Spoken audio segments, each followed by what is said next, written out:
Welcome to Pullback, the podcast that digs into the ethics behind everyday choices. I'm Kyla Hewson, and I'm here with Kristen Pugh. Hello. And today we are joined again by activist Robert Miller. Hello. Howdy, howdy. Hello, and we're doing another reaction episode because I don't know if you guys like it, but we do. So, Kristen and I, for a previous episode, went dumpster diving, and we did a very poor job of it. Just terrible. Just terrible. But in the process of that, I did reach out to a dumpster diving community on Facebook, and they had us join them, but it was after we recorded the last episode. So while we were dumpster diving with them, they were telling us that their inspiration for doing it themselves was this documentary called Just Eat It. So Kristen and I decided that it would be fun to add a little content by watching that ourselves and inviting Robbie to join us, because finally we thought maybe we'd found a good one for him.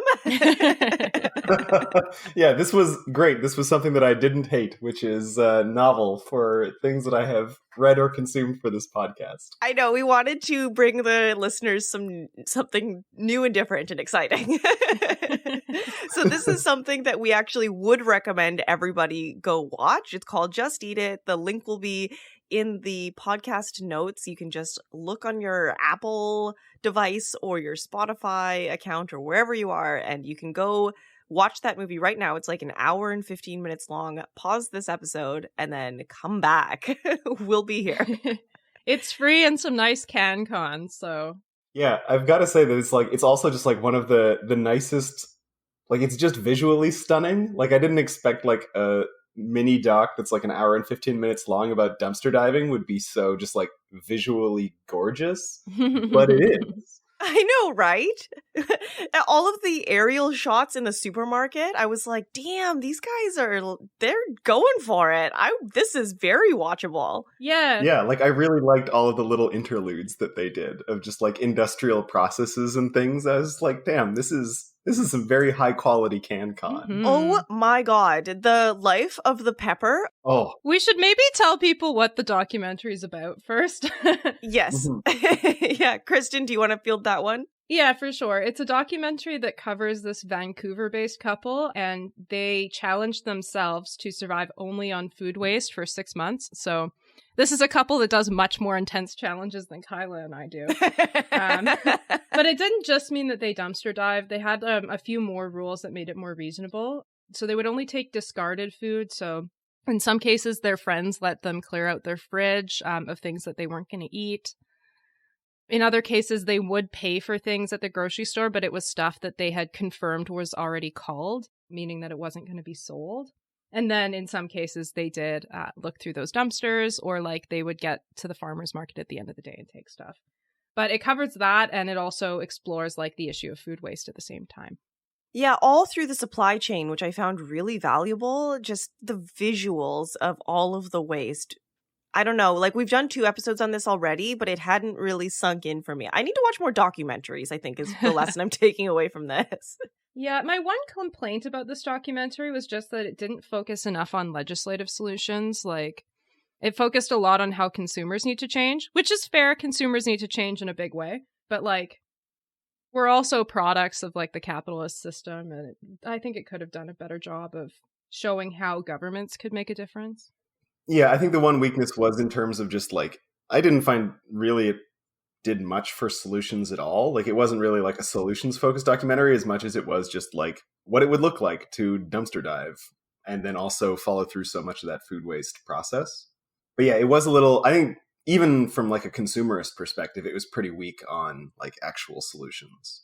Yeah, for sure. Yeah, especially since a lot of the issues that they showed really were systemic problems. They tried to buy culled food from a few markets and were straight up refused because the markets are like, no, it's a health and safety issue. So, I mean, that's something that a regular consumer is going to really struggle with if you're trying to buy the ugly food and they won't sell it to you. Yeah, and also, I mean, they do cover this in the documentary. It's something that actually isn't true. They won't be sued for it, at least I think in all provinces except Quebec. But although this was 10 years ago, maybe Quebec has laws now.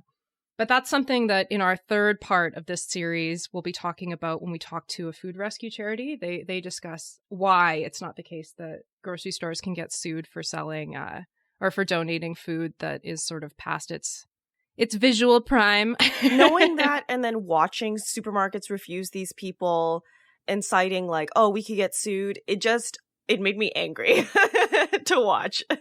The real answer for why they don't do it is because if they gave away like cold food on the cheap or for free, people would just wait for that to happen. Like, it's an entirely economic decision on them protecting profitability. Yeah, which is why I think people need to like hit grocery stores a lot harder with this idea that they're wasting too much food so that it's politically untenable for them to keep just throwing shit out. Well, and the documentary made a really good point of pointing out that, like, oh, you wouldn't litter, and littering is not one of the biggest problems facing this planet right now. Food waste is. So why is it such a taboo to litter, but to throw away food is considered... Well, they made a point of it in the film where they were like, if you're not throwing away food, you're a bad host, basically, for events or even just having people to your house. Although I don't think I ever throw away food when I have guests over. Absolutely. But yeah, that culture of oversupply I thought was a really good point that they covered.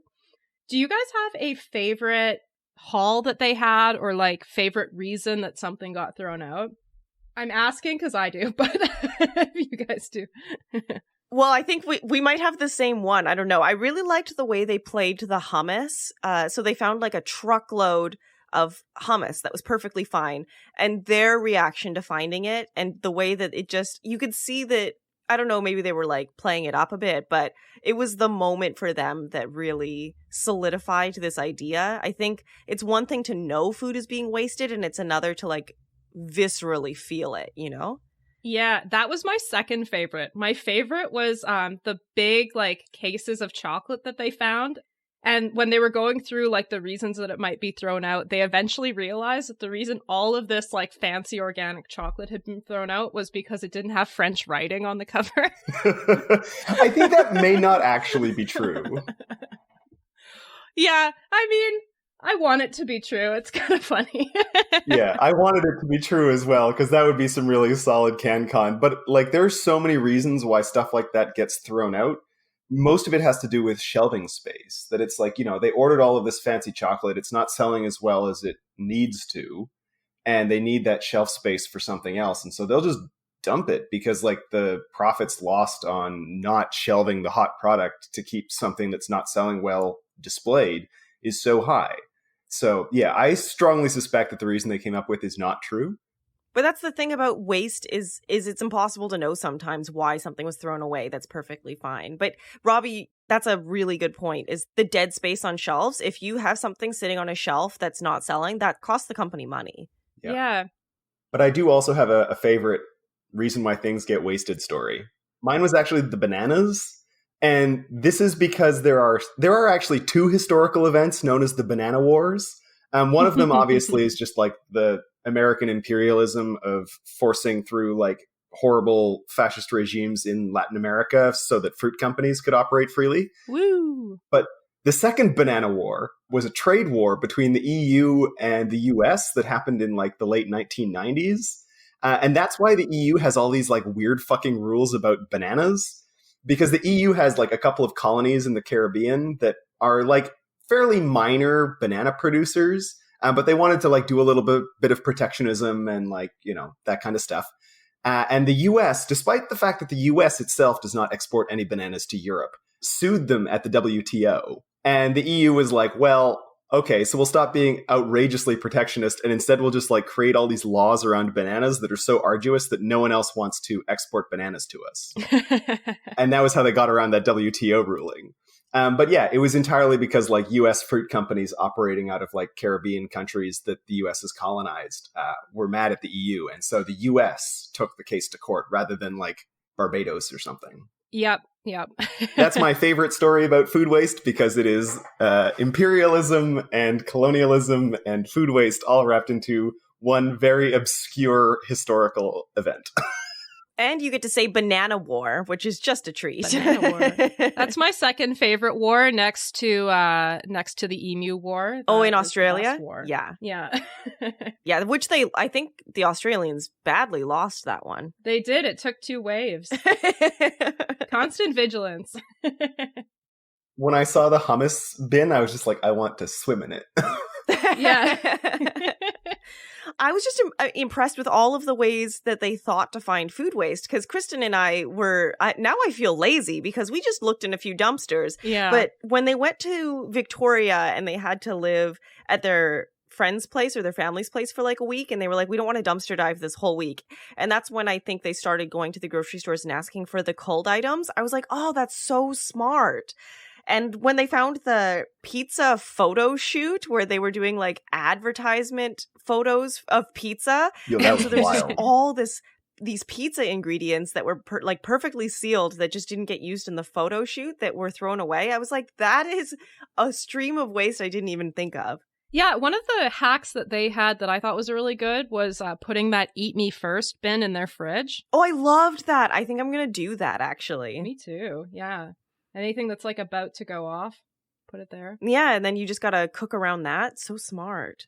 Yeah, that was actually one of the things that like contrasted very sharply between like Seaspiracy in this documentary, for instance, was that like all of the little like scenes of just like their domestic struggles and like wins It was very and stuff, honest. Yeah. yeah, actually felt good and wholesome and nice. And I was like, oh man, these are, and like it also tracked for me as well because, you know, I've had buddies who dumpster dived, and anytime I would go over to their house, it was the same thing as when they brought their friend over to grocery shop. They were just saying, you know, I got 16 kilograms of this random thing that I can't possibly eat. Do you want to take some with you? It's like every time I'd go over, I'd come back with something that they'd fished out of a dumpster. Yeah, they're like, now I've just got a ton of hummus to eat for the next month. Like, Yeah. Please help me. Well, and Kristen and I experienced that firsthand when we went dumpster diving with this team that does it. Well, this team was inspired by this film, Just Eat It, and they've been doing this for 5 years now. So, because they were like, oh, like this film is showing all of this waste, but let's see like what it's really like, which is interesting because the film takes place in Vancouver, which is where we did this. So to know that people were inspired by this film and then have been living this way for 5 years is incredible. yeah, I also thought, so I made a note of writing down their stats on food spending because I thought it was pretty wild. But over the whole 6 months, they spent only $200 on food, and presumably that was all that culled grocery store food. And they rescued over $20,000 worth of food, which is a huge amount of food. That seems so implausible to me because, like, I don't understand how you could eat that much. Like, did they just like fill their house with non-perishables? Yeah, It looked I mean, like it. yeah, and it doesn't really surprise me that much based on that run we did with the dumpster diving group because they rescued easily hundreds of dollars in olive oil on our one trip out. Like, Kristen, do you want to list what we found? yeah, sure. So the first one that we went into, they rescued only olive oil. There was also a lot of pickled jalapenos, and that is what I smelled like after our run. That was the first one. Wait, you didn't rescue the pickled jalapenos? Yeah, they were giant jars. They were like 2 liters or something. Like What? they were huge, and there were so many of them. And then there was also like like the biggest cans I've ever seen of peaches, just industrial sized cans of peaches. So many of them, all in this one dumpster. Yeah, it could have made like the largest fruit like crumble or crisp in the world. Set a Guinness record. Yeah, the second stop, we found a bunch of like semolina crackers, and they also got some canned beans with some rusted, like externally rusted cans. Then the next one, there was a bunch of produce. I got some red chilies that I put in soup later, which was pretty cool. And I also got to use a grabber. That was my favorite part of the whole experience. Oh yeah, I picture the plastic toy grabbers that kids will play with.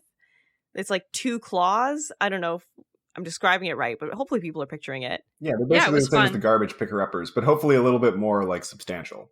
Yes. Then the next one after that was noodles. We got a whole bunch of noodles. Well, I think Kyla and I each picked up 1 big pack of noodles, and the group got, I think, 4 big like garbage bags full of these packs of noodles, because I think the way it works is they save some for themselves. They also, because they have a Facebook page, like there are families that are hungry that will contact them and they'll give them food. And then also they've got some local partnerships. They were talking about an Indigenous like friendship center that they partner with sometimes. So presumably some of the noodles went to them. They weren't all for the family. After that was the Mediterranean bakery, where we found just a whole bunch of bread. So much bread. I turned it all into croutons. So I have just this huge bag of croutons now that I snack on throughout the day. Yeah, bread waste is wild. When we were doing Camp Pickaway here in Edmonton, that was one of the things that like we ended up struggling with, was that we talked to a bunch of bakeries and they were so willing to just like give us bread. But the problem was that they had so much fucking bread. Like they would show up and unload literally a minivan full of bread every day, to the point where it was like, yeah, we had to start turning them away because we were like, you are giving us more bread than we could possibly feed to people. And it's like, people can't just live on bread. But even if they did, we still would have more bread than we could use. And that was wild, because that also wasn't like, we had every bakery in the city in our pocket. Mm-hmm, yeah.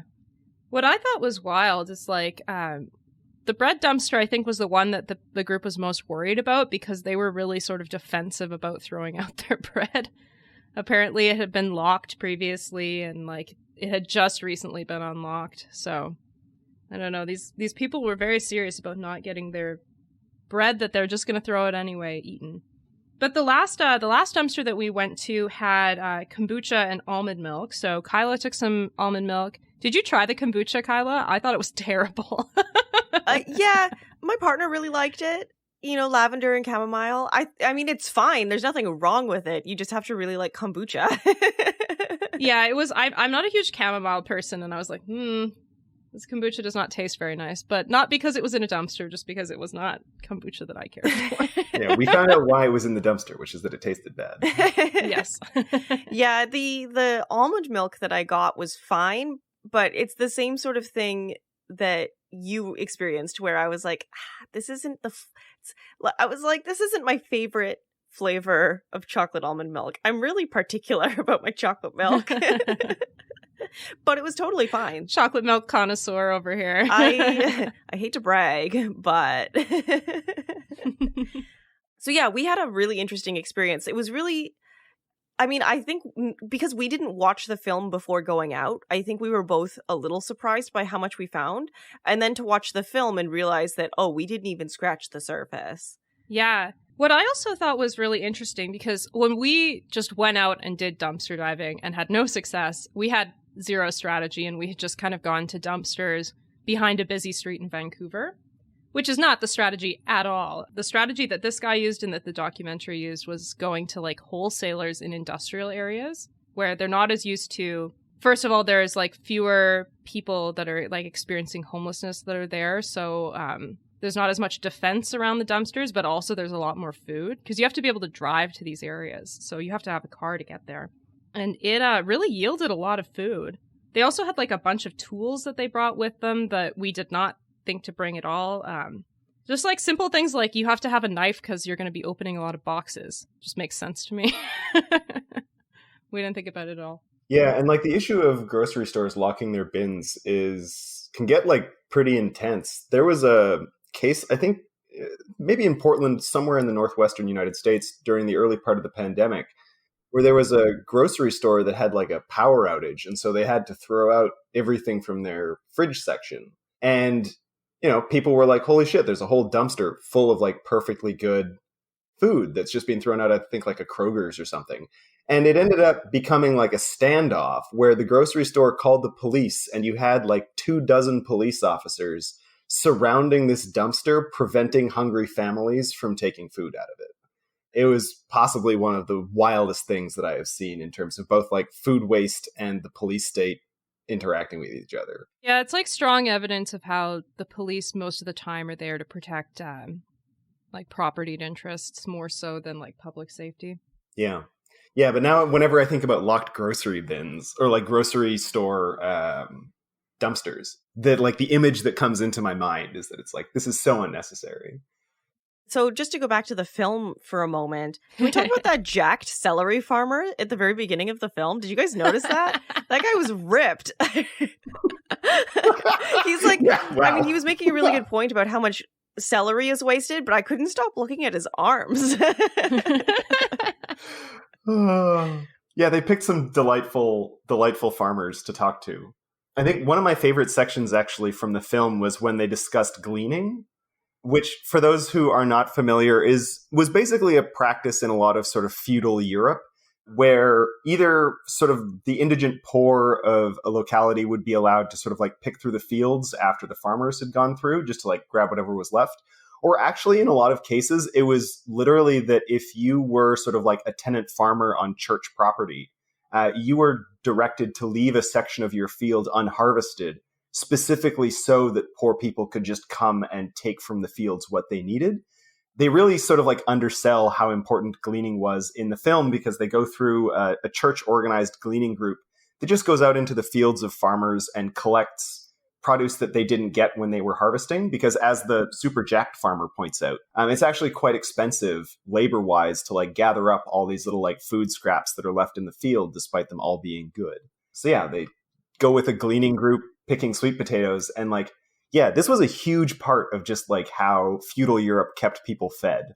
Super cool idea. And it was stolen from us because as the commons were enclosed by capitalism and like property became this sort of like sacred object, farmers stopped allowing people to glean their fields. Yeah. But I mean, this was, I thought, one of the useful tips that you could draw from this documentary is, you know, if you're somebody that's concerned about food waste, there are local gleaning groups in a lot of communities, so you can try to find them. And yes, a lot of farmers aren't going to let you do it, but there are farmers that do genuinely care and that will allow these gleaning groups to come in. And so you could join one of those.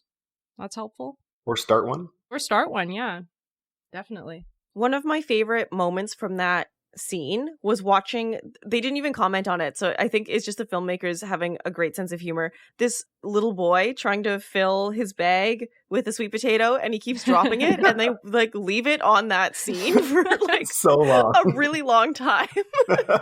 They're just making fun of this child. Yeah, one thing that I was, so when I also thought the gleaning was really interesting, and I was like, I wonder if there's a gleaning group in Edmonton. And a thing that I learned from my Google search from that is that the Edmonton Food Bank actually started as a Gleaners Association, which I think is really cool.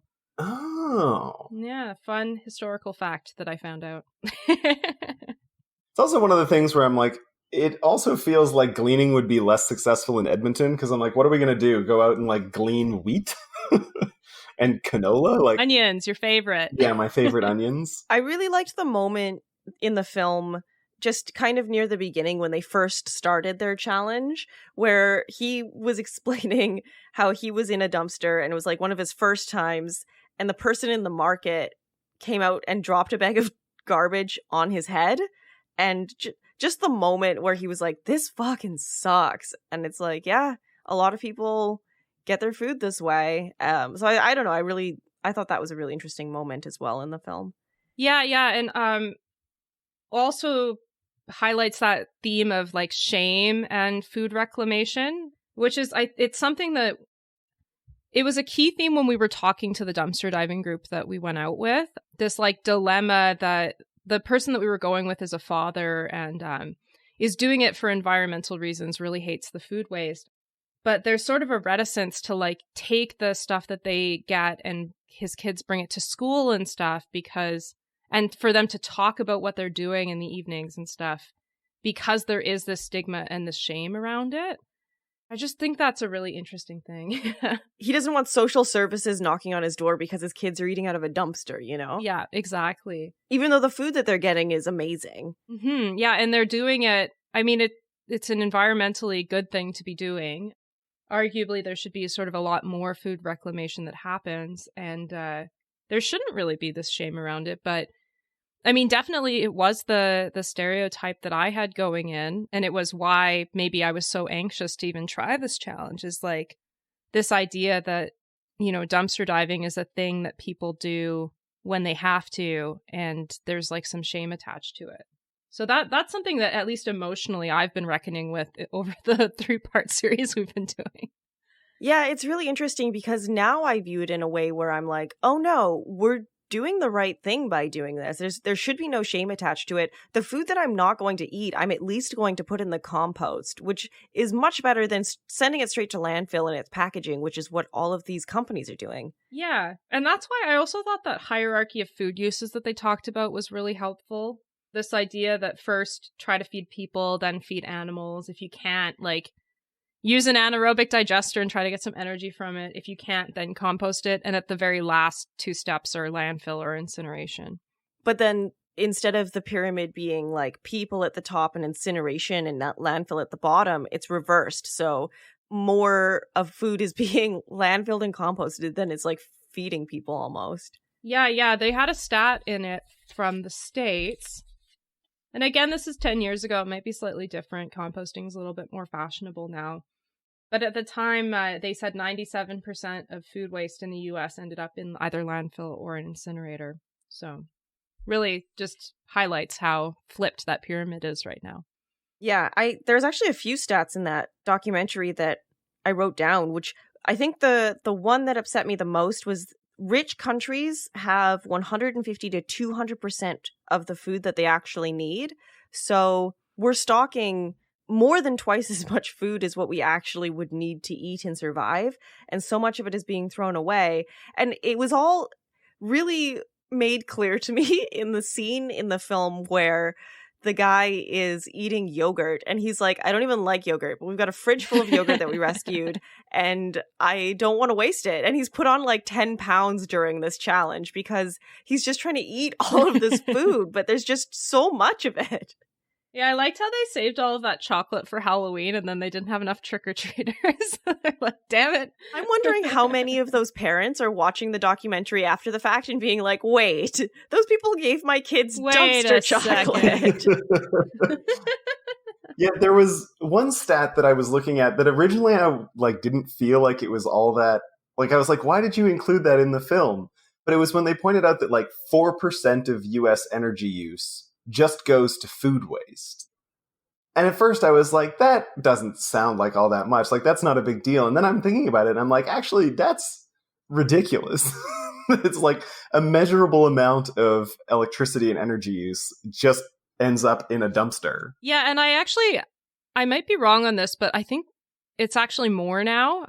I think we use this in one of the other episodes. I think it might be 8% now. But we can fact check me against former me to see. But, I mean, even at 4%, considering the United States is one of the largest contributors to the climate crisis, if that is just energy that's being thrown away, that whole section made me really upset. And then the life of the pepper, where they played the Breakfast Club song, and they showed the pepper growing and then going through the process of getting to a shelf and then rotting in someone's fridge. Holy shit. I was a little bit high, but I feel like that would have upset me sober. The only thing that didn't upset me about that scene is that I was thinking about a movie that I want to watch, and I should put movie in air quotes, because it's more of an experimental thing where they show the life cycle of a pedometer as it's made from material in China and then shipped to the US and sold in a store, but with no jump cuts and no acceleration. It's just 150 hours of this pedometer crossing the Pacific Ocean. And I really want to watch that movie. So the whole life cycle of the pepper, I was sitting there being like, oh damn, I gotta find that pedometer movie.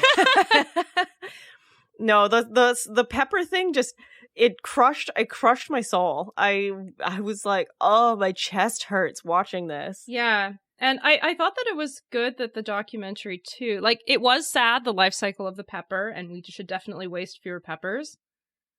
But I think a really important point that the movie also made is that wasting dairy and meat is just a lot worse than wasting produce. It's definitely bad to waste produce. It's a lot of energy and resources you're wasting, particularly if you're not composting it. But dairy and meat just takes so much more to put into it that it's I don't know, it feels almost criminal to waste, you know, like you're growing a whole animal and killing it. It just sits in your fridge and rots. Like, yeah, and it's even worse than what they talked about, because like they cited methane as like 20 times more potent than CO2 as a greenhouse gas, but it's actually more like 80 times. And given how much like methane pollution comes from like cows and animal agriculture, yeah, really bad. And also created when you landfill organic matter. So compost that shit. Yeah, and I actually found that was one of the very few complaints I had about this film, was that for most of it, they focused on produce and the waste created from the produce industry. And I felt like, considering how impactful waste from the meat industry is, that the time spent on each of them should have been maybe reversed. But then on the other hand, there's like so many documentaries about animal agriculture that I can see why they decided to focus on the regular agriculture, because I think people don't realize how many perfectly good sweet potatoes are being thrown away because they just cost too much to rescue from this, like to be picked again, you know? Yeah, I also think it was just a product of their challenge, right? Like, it's a lot easier to reclaim produce from like a dumpster, because if it's been not kept cold for a couple hours, that's fine. I remember there was one point in the documentary, I don't remember how they got the meat, but they got meat for the first time in like a while in their challenge, and the dude was so excited about it. He was like, I haven't had meat in months. I think it was from the pizza photo shoot. And she's like, what are you going to do with all these bacon bits? And he's like, I'm just going to put it on everything. Yeah, one thing to their credit, though, with the meat side of things, at least in the first section of the film, was when they were talking about meat agriculture, they were specifically using concentrated feedlots as their stock footage, which I appreciated a great deal, because it would have been very easy for them to show like, you know, very unrepresentative, idyllic ranching stock photos. So I was really glad they did that. Yeah, the feedlots, really, I don't see that very often, because like you said, they like often films will use the idealized version of free roaming cattle, which is not accurate to how the industry works. So to see the feedlots actually really resonated with me as well. Yeah, and it's just easier to get footage of those idyllic farms because people are less worried about hiding it. They don't have like gag rules as much. It probably took them some doing to find that footage too. Yeah, which also, I said at the beginning of the film, because at the last section of the film, they go to that like food scrap pig farm. And yeah, that was both fascinating to me, because I was like, man, this is like actually like a really good idea. But also, all those poor pigs, just let them live. Yeah, I was kind of pro that pig guy. Like, if all farming was like that, I'd be much more fine with eating meat, I think. I like that they like included a few shots of him playing with piglets, and I'm like, oh, he's still a pig farmer though. Yeah, but at least they get a nice like piggy life first, you know. They're living off of that fine Las Vegas mulch. Yum yum yum. Woo. To be fair, that would actually probably be some real high quality mulch. Oh yeah, no, for sure. I'm like, oh, they're getting some real fancy feed, these pigs. Yeah, they're going to get little like gold flecks. That was actually when they were talking to those Las Vegas pig farmers as well, and they were just like talking about Las Vegas as just this sort of like monument to abundance. It was just like such an interesting section of the documentary in terms of like how we deal with abundance, even just as like this sort of like, there's a concept I've been learning about through The Dawn of Everything by David Graeber and David Wengrow, in terms of like schismogenesis. And when they bring up the example of the guy's father who'd grown up during the Depression and World War II rationing, and I just like wonder how much of our sort of like culture of abundance and throwaway is because of just like kids rebelling against their parents who grew up with this kind of like rationing mentality and are now just like very wanton with how they consume food. It even makes me wonder that it's like the guy in your group who's like dumpster diving for his kids. Like, I wonder if his kids are going to grow up and just be like, my dad dumpster dived and that's why I throw away all my food. No, we talked to them. They seemed actually pretty on board with the idea of food reclamation, especially the dude. He seemed like he'd continue it, I thought. Yeah, but really good point, Robbie. I think it's time for all of us to fight back against our parents now and go back to using the same tea bag for a week straight. Right? This is actually also a section that had one of the factual inaccuracies from the documentary. And it was when the British dude was talking about how like agriculture had been the like original premise of surplus.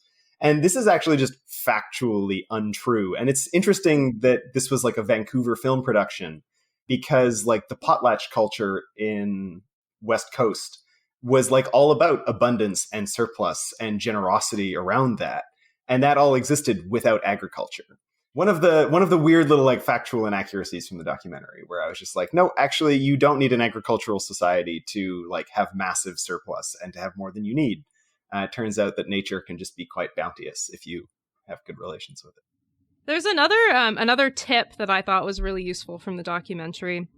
And that was when they did find stuff that had been thrown out, they also checked the recall list to make sure that their food hadn't been recalled, which I would never have thought to do, but is very useful.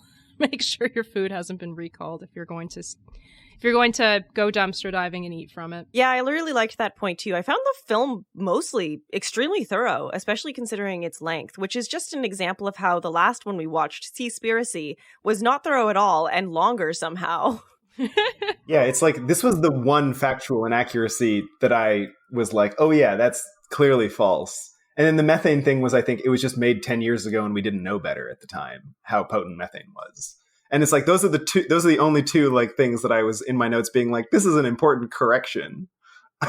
Yeah. And like, even so, I mean, the agricultural point, you might be right that there are some societies that can be abundant without agriculture, but like in the historical record, you know, agriculture was still an important element of some societies developing. So it's not like it's like wholesale wrong, you know? Yeah, it was how he framed it is like very specifically one of the things that the Dawn of Everything contests quite strongly with like a lot of examples of ways that like, yes, some societies created abundance through agriculture, but it wasn't like the only method of doing so. For sure, yeah. Yeah, I think that might be a product of the age of the film as well, just in that I mean, I don't even know if it's changed yet, but the idea that the people who lived here before settlers came were surviving instead of thriving, which is a correction that I have been hearing a lot recently, especially from Indigenous communities, where it's like, no. The framing of how people were living here before Europeans came is that, oh, they were surviving, but they weren't really thriving. And, you know, the Europeans came in and showed them a better way. And now they're doing much better. And it's like, no. They were doing very well without European intervention. Thank you.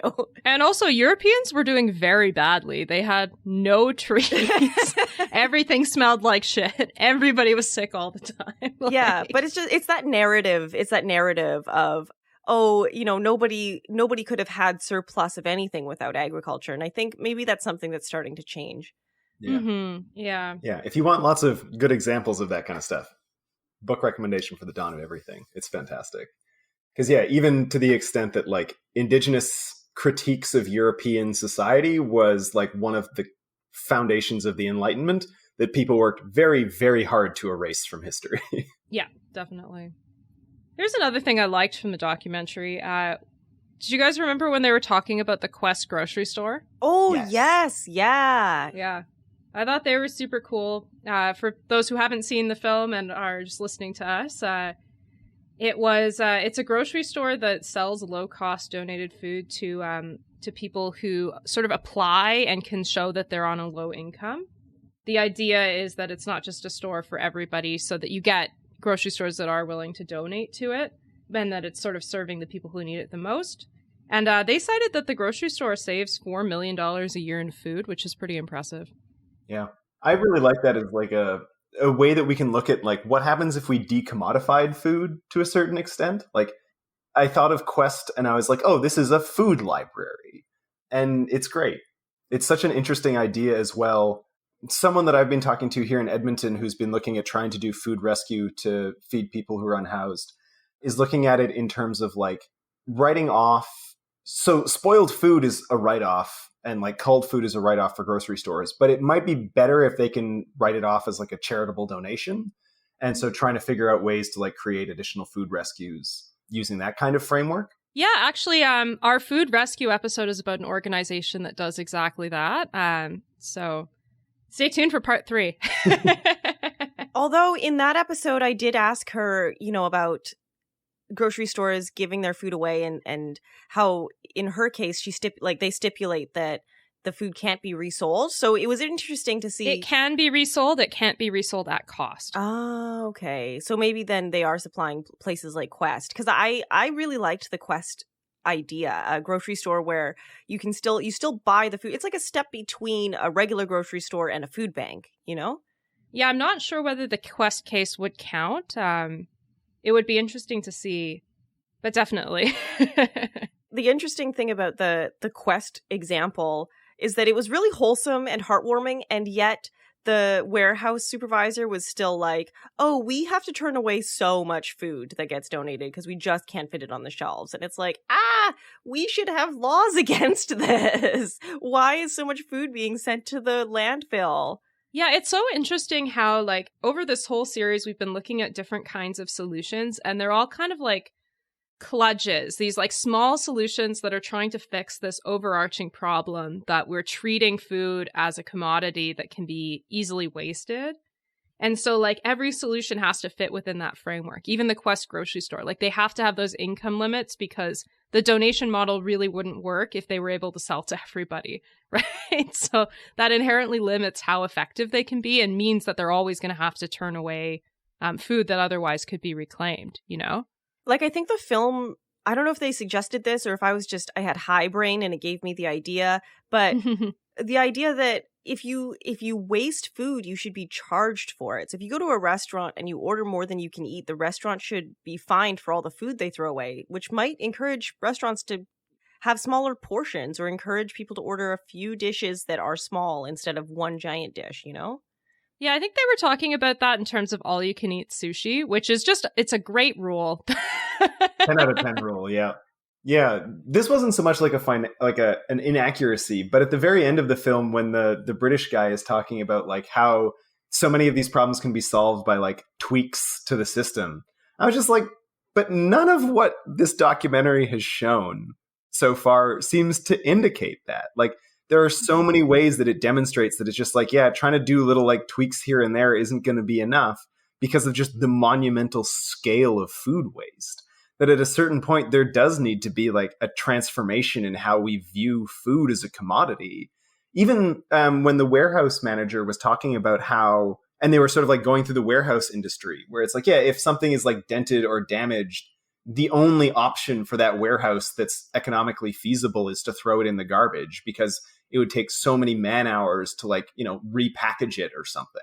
That's such a huge issue that you can't just like tweak away. That requires reimagining what we think of our supply chain as being for. Like, is it for profit or is it to get food to people who need it? Because right now it seems to mostly be just for profit. Yeah, Kristen and I discussed that a little bit in our other food waste episode where I talk about my experiences as a warehouse manager and just the amount of work it takes to even recycle stuff can be absolutely monumental. I did a lot of it on my free time, but it's like, I don't get paid for that and I'm working full time and I'm doing this podcast. So it's like, when am I supposed to be able to do good? I need help. I need rules so that we have these things on site, Yeah. And I was also thinking, we had this exact discussion when we were with the dumpster diving group and talking about the kombucha bottles, because it was suggested to us that the most likely reason it was thrown out is that one of the kombucha bottles in the case had smashed. And rather than sort of like reshuffling, if you've got, a couple of packages this has happened to, or like cleaning off the glass and selling them as individuals, it just like, it's much easier to throw it out because then you're not wasting the person who's being paid $15 an hour, being paid minimum wage, but still an amount of wage to clean it, which to me, like, that's so fucked up. These kombucha bottles are selling probably for like $3 to $5 each. Like, yeah, and once you wipe the stickiness off of them from the blasted bottle, they were perfectly fine. Totally fine. Yeah, like even one of the notes that I have was when they were talking to the grocery store workers, and you could tell the difference between when they were talking to a manager and when they were talking to just like someone stocking the shelves. Because it was just like, I don't know, man, it's my job. But even like, there's also like a degree of like worker empowerment that it's like, it really sucks to be stuck in that situation as an employee, to be like, look, I can see you need this thing and I know that it's going in the dumpster, but I physically cannot give it to you or I might lose my job. Yeah. This is one of the ugly things about like having a food system that's designed for the profit of the grocery stores rather than feeding people. Yeah. Yeah, and again, this is like a public policy choice. And it's a public policy choice that like, I mean, maybe, Robbie, you will think we need to do this, but you don't necessarily have to overthrow capitalism to be able to change the incentives so that at least some of this stuff is ended, you know? You could put in place French-style laws that prohibit you from just destroying food. You know, that's a thing we could actively do right now. We could also just nationalize Loblaws. We don't have to nationalize all of them. Just Loblaws. Sobeys, you're fine. Galen Weston. So, okay, in an ideal world, what would be your solutions? Like, I know, Kristen, you like the idea of the French solution, but in a perfect world, you have, you know, your prime minister and no one's going to vote against whatever you suggest about dealing with food waste. What would you want to see? Are we also assuming federalism isn't a problem? Yes. We've abolished the notwithstanding clause. Yes, exactly. Provinces just have to listen to whatever I say. Yeah, I don't know. I mean, I think the French law is a really good start, you know? At the very least, ban grocery stores from being able to destroy food. One of the things in our other episode that the charity talks about is how the lack of composting in some areas of Canada would make this tough, because in France, de facto what ends up happening is just stores are forced to compost, which isn't perfect, but it is at least something, you know, at least that's not methane being produced in landfills.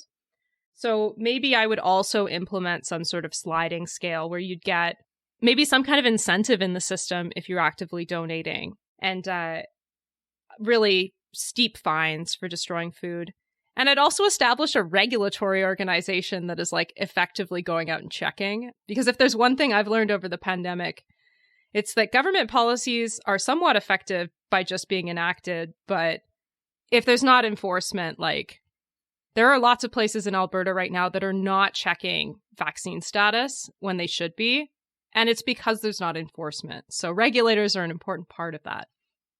For me, I'm really curious about like creating a public option for grocery stores, because it's like one of the things that is notable is that like all of this is because of profit motive.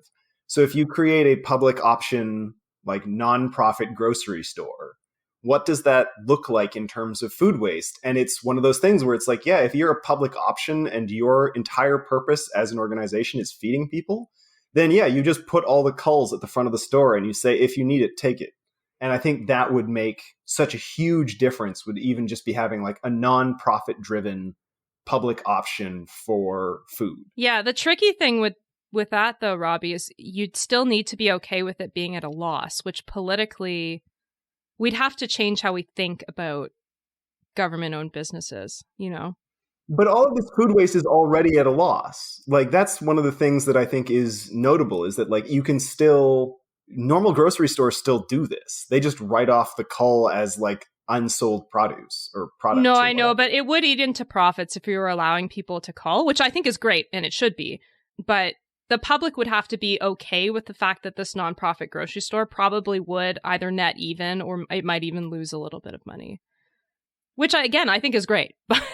Politically. Also, if I was the prime minister and had absolute dictatorial power to create public options without any kind of democratic accountability, there you go. There's a great public option. Prime Minister King. Yeah. Well, I had the same idea as Robbie. I was like, we need like a public option for this stuff. But my idea was like, take it a step further, and the public grocery store should only be getting its food from culls or from gleaning, or you know what I mean? Like stock the whole grocery store the way that Quest is stocked.